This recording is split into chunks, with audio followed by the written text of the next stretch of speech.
everyone, my name is Carrie and I work at the Akron Zoo, and I am here today to talk to you guys all about our North American river otter that we have here at the zoo. Now, I know you guys are celebrating water with all of the waterways renewed and everything, so otters really tie into water conservation. A little bit of background knowledge about the history of our North American river otters. Believe it or not, quite a few years ago, back in the early 1900s, all of our river otters were extirpated from here in Ohio. Now, extirpated is a big fancy word that basically means they were all gone. They weren't extinct everywhere, but you could not find them anymore in Ohio. And part of the reason for that, the biggest reason for that, is actually the quality of the water. So if you know your history, you know that it used to be that dilution is the answer to pollution, meaning that anything that you had that was awful and gross and you wanted to get rid of that was a liquid, if you dumped it in the water, it diluted out and it secretly and magically went away. Well, we know that's not true anymore today, but that used to be the thoughts behind it. So when people around that time period were trying to get rid of everything, they were just dumping it into the lakes and the rivers here in Ohio. Now, if you're from this area, you've probably heard about the Cuyahoga River and the fact that it actually caught on fire multiple times. Everybody knows it actually caught once because you hear about the river burning and how insane it would be to see a water feature like a river on fire, but it actually caught on fire multiple times. And it wasn't the only river in the country that happened with. So the river was basically so polluted that there was so much oils and chemicals and stuff in it that the water was able to catch on fire.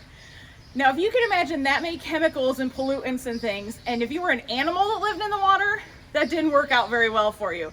So all of that pollution, while it was catching on fire, was also killing a lot of our water animals, all of our fish, our little clams and mollusks and things like that we had in the water here in Ohio. Those things are actually what river otters like to eat, so that's what they live off of. So part of the reason that the river otters became extirpated out of Ohio was because they didn't have any food because the waterways were so polluted. Now you may see, as I'm kind of standing here talking, you may see our river otter Molly moving around in here. So I'll let you guys watch her. She's a little more entertaining than I am, and I'll continue to tell you guys a little bit about the story of river otters specifically. So as I said, in the early 1900s, the water was so bad and so polluted that there were no more river otters left in Ohio. Now, what happened was when the river caught on fire, the Cuyahoga River, I think it was like the third or fourth time that it caught on fire, it attracted national attention. And that's what caused the Clean Water Act to come into play in the 1970s. So that act was put into place with kind of the Cuyahoga River as the poster child for pollution. So the Clean Water Act made a bunch of regulations of what things could be dumped into the water and all of that so that we could keep our water cleaner, because it wasn't only affecting the animals, but it was also affecting humans and our use of the water and our trade on the water. The Cuyahoga River actually is a big trade port where it goes right into Lake Erie. And that's where it's caught on fire too. So it was a very important act that helped us to clean up all of our waters. It helped bring about the Environmental Protection Agency, the EPA, and started the Clean Water Act.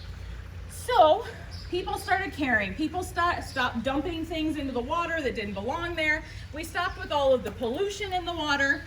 And eventually the water got clean enough that back in the 1980s, there were some people that actually thought that the fish and the mollusks and clams were doing well enough that we should start reintroducing river otters back into Ohio. So they got a few captive river otters. Oh, Molly's marking her territory there.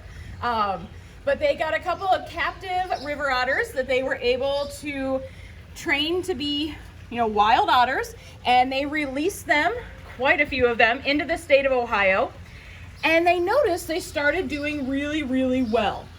And the river otters were able to find food, they were able to find fish, all of that good stuff, because the water was cleaned up enough that all of those things were starting to come back on their own. And by putting the river otters back in there, we brought back in one of the main predators for those animals. And the river otters did really well. They started breeding and having babies. And at this point, the river otters, believe it or not, are considered reestablished back in Ohio. They have been taken off the endangered species list here in Ohio, and they are listed internationally as a species of least concern. I know I personally last year went to the Beaver Marsh down in the Cuyahoga Valley National Park, and I saw some river otters playing in there. So we actually have river otters all throughout the state.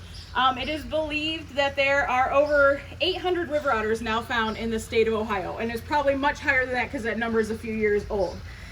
So they are doing really, really well because of all of the actions that people took to clean up the water where the river otters call home. Now, I can't let you watch Molly without giving you some fun otter facts on top of that.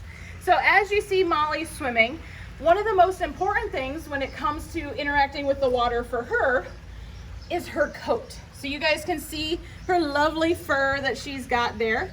And that is actually another reason why river otters became endangered, is because they were trapped for their fur, because it is a thick, heavy fur that is very warm and very waterproof.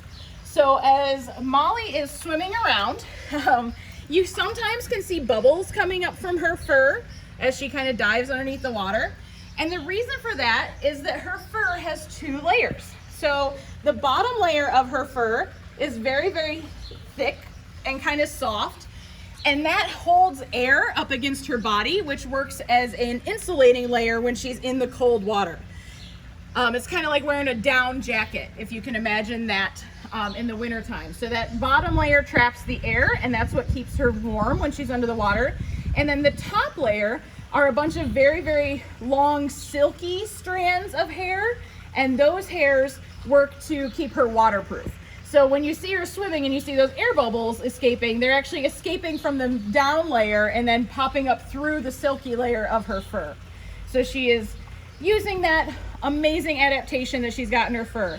Another thing that helps her to survive in the water, if you notice on her face, she's got eyes, ears, and nose kind of all at the top of her face. So when her whole body is submerged underneath the water, she is able to keep her eyes, her ears, and her nose just above the water to see what's going on.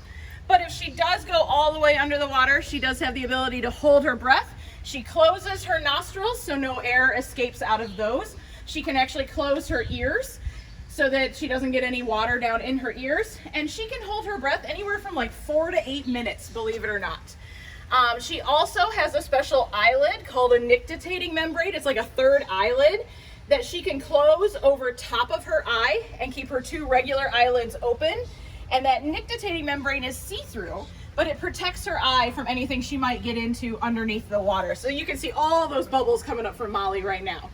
Molly also needs to brush her hair. So you might see a little bit of kind of roughness on her coat. That's because it's end of spring and she is working on molting out her winter coat, but she needs a good brushing. Sometimes Molly is not the best at cleaning herself. So you do see a little bit of kind of a clumpy look to her fur occasionally.